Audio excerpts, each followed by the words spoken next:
Hey folks, so Predator 2 is celebrating its 35th anniversary, and I wanted to look back at this movie and ask the question, is this an underrated Predator sequel? So let's break it down. Predator 2 is one of those love it or hate it sequels where you'll either really like it for the way it offers this new gritty urban jungle for the Predator to play around in, and also the way it really expands the Predator's hunting rituals and mythology, or you may think it's just a complete step down from the original movie. Let me just warn you ahead of time that I will be getting into spoilers here, so with that said, let's dig right into this sequel. Directed by Stephen Hopkins, Predator 2 was released in 1990. It stars Danny Glover as Lieutenant Mike Harrigan, a tough LAPD officer investigating a series of brutal murders during a heat wave and gang war in Los Angeles. I'm probably not alone in thinking that the opening act of Predator 2 is one of the most insane openings in a movie ever.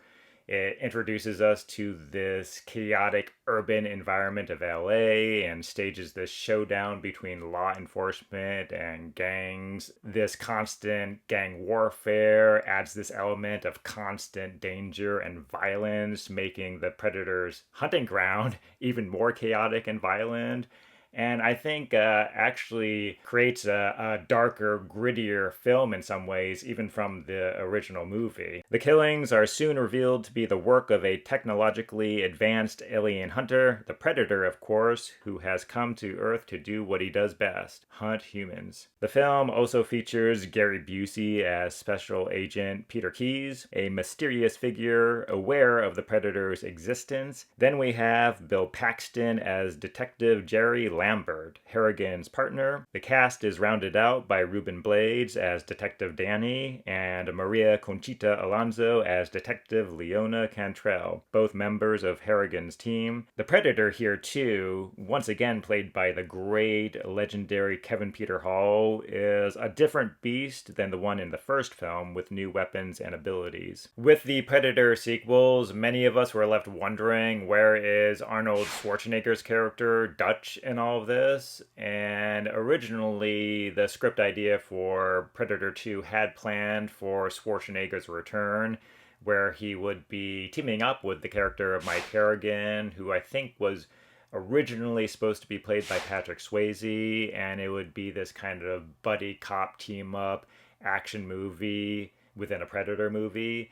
And Schwarzenegger's character would take on a secret agent government role similar to the Peter Keyes character, who of course was later played by Gary Busey. Schwarzenegger declined to return for the sequel for various reasons, and there are various rumors about why he didn't return for the role. I never had a big problem with Schwarzenegger not showing up for the sequel, since I think Danny Glover brings a lot to the table here and gives us a slightly different kind of action hero than we got in that first movie. So we don't have here a group of badass, muscular mercenaries equipped with heavy weaponry. You know, Mike Harrigan is just a regular cop on the ground level. He's just a regular guy, you know, much more vulnerable in that respect, and more often than not has to rely on his wits and instincts to get him out of these survival situations. You also have a really good ensemble cast here, with the MVP going to Bill Paxton, who has a lot of good one-liners and quips in this movie and just brings his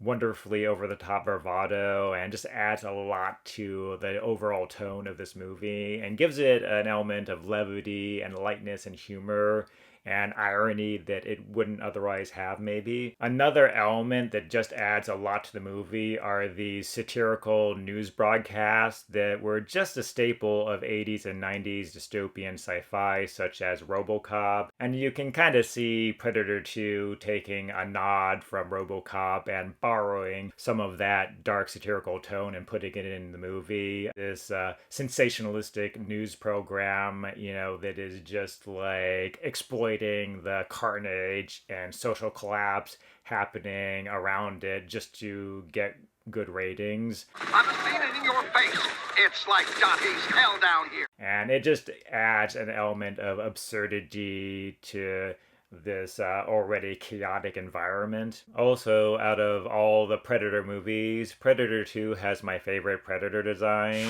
Stan Winston, of course, who did the Predator design and effects in the first movie, returns for the sequel here. For the City Hunter Predator, Stan Winston Studio made the bodysuit worn by Kevin Peter Hall, as well as the mechanical facial effects. The City Hunter Predator featured several key design updates to really differentiate him from the original film's Jungle Hunter and just give him a more urban and hip aesthetic. The Predator's face and head was designed to be shallower and much steeper with a horned ridge. The mandibles also feature these horn-like protrusions. Unlike the Jungle Hunter, the City Hunter had prosthetic eyes instead of the actor's eyes being visible through the mask. The skin tone was darker as well. I also love the way they redesigned the armor and mask for the City Hunter Predator, which just became this extension of the Predator's body. The mask, for example, was redesigned to be more angular and bronze colored, while the rest of the armor featured these ridged patterns that matched the bronze mask in color and also was a nice kind of extension of the creature's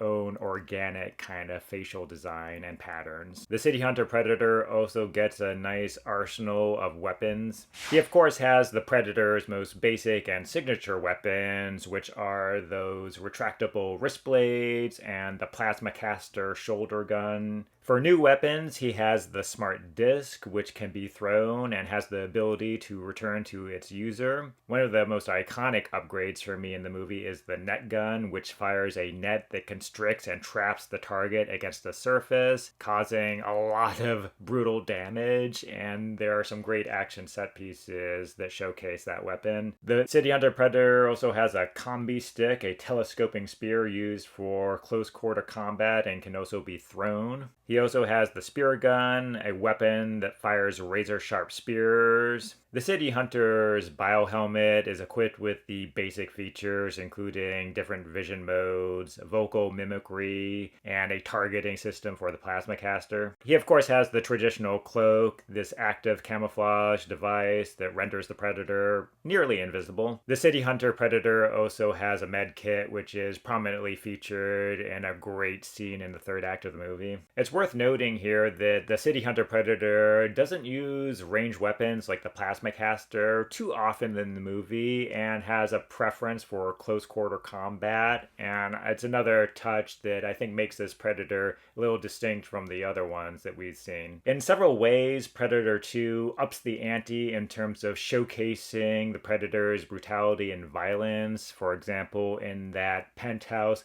action set piece involving like the prostitute and the Jamaican gang torturing this rival gang member, and then the Predator busts in there, leads to this big shootout and bloodbath. And that's what I'm talking about. On one level, you have this extreme urban violence and carnage and social collapse happening, and then on top of that, you have this extraterrestrial sports hunter adding another level of carnage into the mix. So it just adds crazy on crazy. I think it's also what made this film barely skirt an NC-17 rating. And I have total respect for the sequel, not holding back on the violence at all, because, you know, it's obviously such an important element to the Predator's culture and way of life. They're driven by violence, of course. Again, any good sci-fi movie holds up a mirror to our own humanity, and in this movie, the Predators become that kind of grim, dark mirror,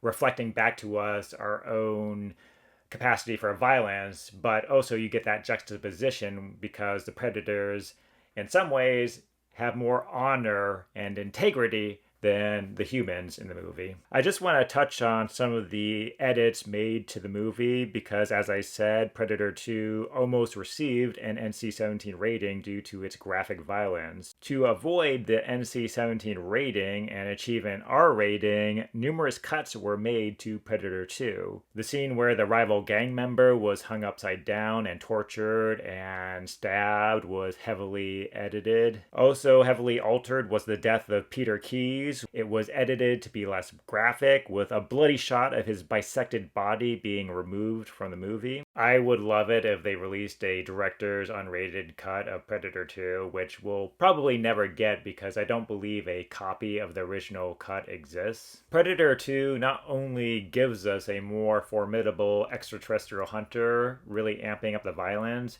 it also gestures towards different predator tribes, especially one called the Lost Tribe, which has become a big part of Predator lore, which comes at the end of the movie in the third act in the final showdown between Mike Harrigan and the City Hunter Predator, which ends with Harrigan killing it. Following the City Hunter's defeat, the remaining members of the Lost Tribe emerge from their ship. They retrieve their fallen comrade's body, with the elder predator, called Greyback, rewarding Harrigan with an antique flintlock pistol as a sign of respect for his victory. The Lost Tribe seems to be a nomadic tribe with unique members like the Elder Predator, Greyback, and that really adds a lot of depth to the species' culture and history. I mean, I have to give my hats off to Predator 2 for really expanding the Predator lore and universe. I mean, that iconic scene of the Elder Predator handing Harrigan that antique flintlock pistol is a tangible link to the Predator's past hunts and really sets up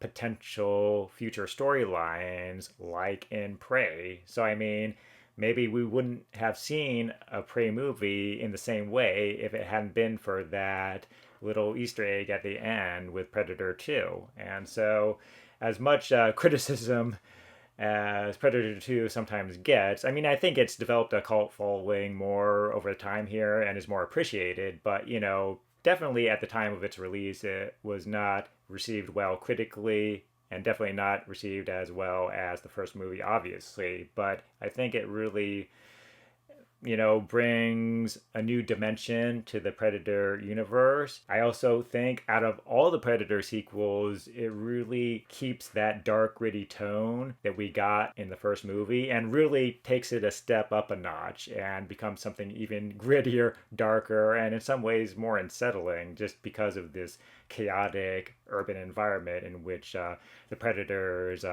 hunting takes place. You know, it just has that added element of social collapse and decay that adds to the overall tension and horror of the whole story. So I love it. I think, honestly, too, when I go back to Predator, this is the sequel that I watch the most. But let me know what you think of the Predator sequels. What is your favorite? And what do you think of Predator 2? Does it still hold up? Is it worth revisiting? Let me know in the comments below. Look forward to more content coming your way. My bro and I are going to be getting some new reviews to you very soon. Don't forget to like and subscribe, and we'll see you next time here.